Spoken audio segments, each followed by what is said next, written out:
Hey guys, Chase Holmes here. Thank you for joining. And we're going to continue with the next part here of evidence for Christianity. And this is going to be definitely the most important video when it comes to evidence for Christianity. And we're going to get into the resurrection today. So let's get into it. Now, the resurrection is extremely important. And maybe some people don't completely agree with this, but from what I've learned, if the resurrection did not happen, Christianity isn't true, and your faith would be invalid. And so, 1 Corinthians says in chapter 15, verse 14, "And if Christ has not been raised, our preaching is useless, and so is your faith." Okay? And we are dealing with a supernatural claim that occurred inside space and time. And so, another point that I want to make is that if we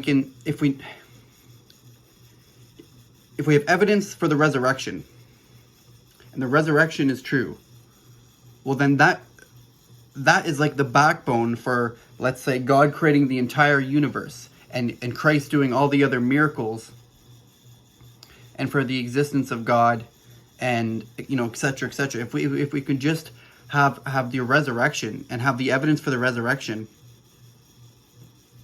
and know that that's true, well then everything else is easily explained, right? If Christ can be raised from the dead, it's very easy to believe. It's perfectly reasonable to believe that this whole universe can be created and perfectly designed by God, right? And so I kind of wanted to make that point. I'm not sure if that makes sense or not. So the resurrection would also clearly have a massive impact on humanity's conception of morality, existence, God, etc. Right? Not only at that time, but more importantly, let's say if we were able to prove the resurrection itself, this would have a massive, massive impact on how we looked at the world. And for believers, for people who believe or genuine followers of Christ, it does. But let's say if the whole world were, let's say, to believe in the resurrection, or let's say we are somehow able to prove the resurrection, the entire view of existence would change. Another point I want to make is that Christ really was crucified, and that fact has just enough evidence as any other historical fact, if not more. And you can do the research yourself for that, but I would debate and argue that the fact that Christ was crucified, there is just as much evidence for that as any other historical fact out there. It's also interesting that nobody disputed the fact that Christ's tomb was empty. So I find that, I wanted to just include, I found that kind of weird and interesting. So the disciples truly seen the risen Christ. So they were highly unlikely. I want to point out that the disciples were highly unlikely to have been lying about this. Because, simply put, I don't want to get too deep into this whole argument. Simply put, they would have really nothing to gain. And to first debunk the hallucination theory, Christ appeared to at least 500 people after he was raised. And so logic and psychology easily proves that it couldn't have been an hallucination. And so there's also no way that the disciples at that time would have ever went around, especially at that point in time, in that like culture and economy or whatever, telling people of a resurrection that didn't occur. There would be no reason for that, because they had no evidence of that beforehand. There's like that. They would have nothing to gain other than maybe some status within their people. But I'm sure they would have known the penalty for saying something like that by far, and so it's highly unlikely that they would have done something like that. Another point is women I'm sure as some of you who, or maybe a lot of you who have read the Gospels, women are recorded as the first witnesses of the resurrection in all four of the Gospels. So it's important that there's no contradiction in any gospel. So in every single gospel, it's women who are recorded as the first witnesses. While Jewish courts at that time did not allow the testimony of a woman. Also, they just weren't, they weren't educated the same. Like, they were looked down upon, almost.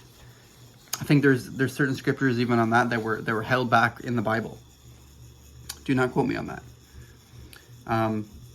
But if the gospel writers, let's say, are inventing a story, inventing a story, that the least likely would be to invent a woman to witness Christ raised from the dead. Unless these people are really bad at writing a story. Again, highly unlikely, extremely unlikely for that to be the case. It's much more plausible for Matthew, Mark, Luke, and John, the four Gospels, to be clearly passing on the witnessing of what they saw and heard to be true. As we believe that Matthew wrote Matthew, Mark wrote Mark, Luke wrote Luke, and John wrote John.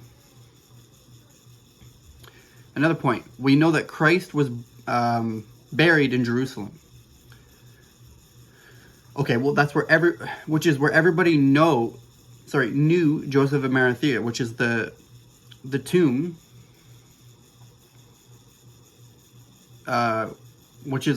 is where he was buried in. And so people could easily discover that tomb. Right? People could easily discover that tomb. And his disciples essentially could have easily just went and then started preaching that Christ has been raised. And so, anyway, it's highly unlikely that the disciples could have stole Christ's body. Or would have anyways, because just to indulge in that suffering of possibly getting killed for it, right? Like, a lot of these points that I'm making are very simple and clear. Like, they're not gonna risk their lives over a lie or something that they don't believe to be true.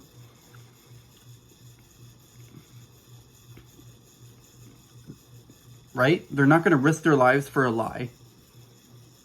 These are clearly all points of what these people saw to be true. Not just what they believed. These are witnesses, these are witness accounts of what the disciples saw to be true. They saw the risen Christ.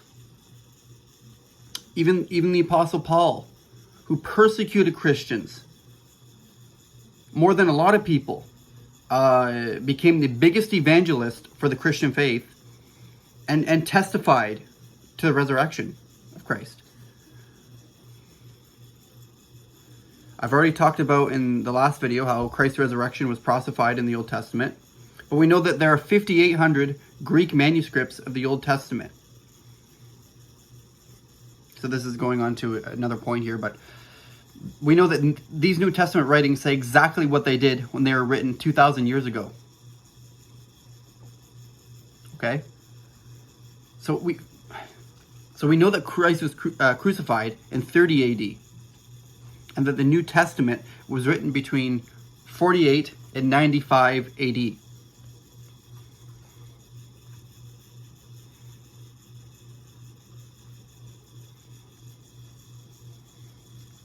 So these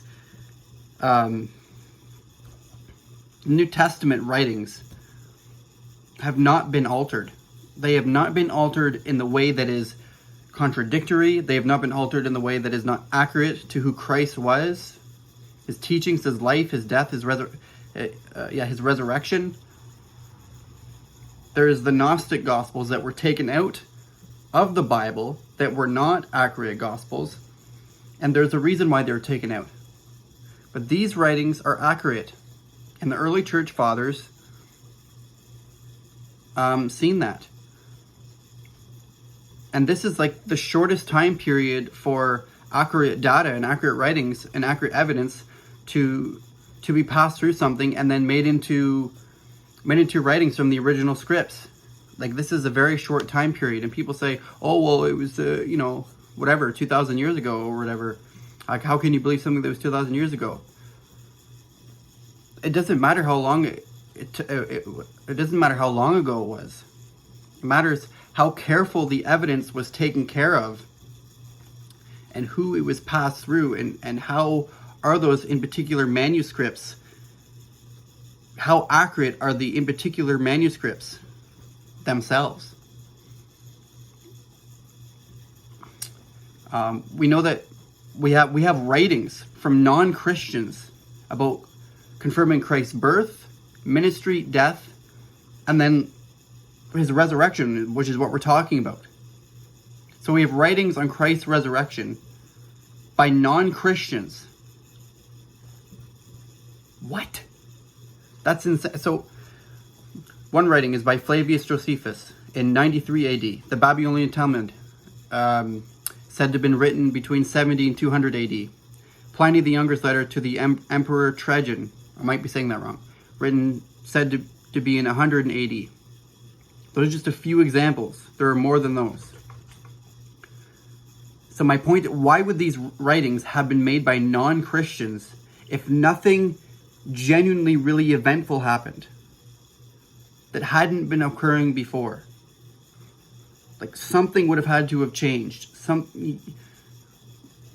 Is my point. I'm not saying this is proof of the resurrection. I'm saying this is solid evidence for the resurrection. It is perfectly plausible as a Christian to believe in the resurrection. It's perfectly plausible for you to believe in that.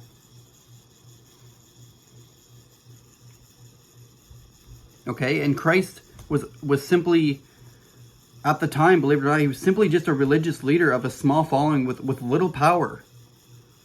People think at the time that he was this massive leader and he had all this power and he was God and he, had all these authority over over all the people that over each area that he went to or whatever. I don't know how to explain it, but no, that's not the case. And so there would have had to been real good reason for non-Christian writers, in particularly at that time, to have written something, to have written these letters. These are not writings of the Gospels. These are not of the manuscripts. These are separate writings, by the way. And so, yeah, there's the resurrection. That's evidence of the resurrection. That is extremely solid evidence for Christianity.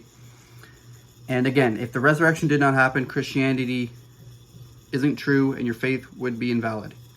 Again, 1 Corinthians 15:14. If Christ has not been raised, our preaching is useless, and so is your faith. And so think about that. Do your own research. Obviously, read the Gospels for yourself and pay close attention to each end of each Gospel and how it explains Christ being raised and him appearing to the disciples. There is different perspectives, but there's not contradictions. So there's different perspectives on how the disciples interacted with Christ, but there is not contradictions. So that's another point. So there's really good evidence for a supernatural resurrection that occurred in space and time.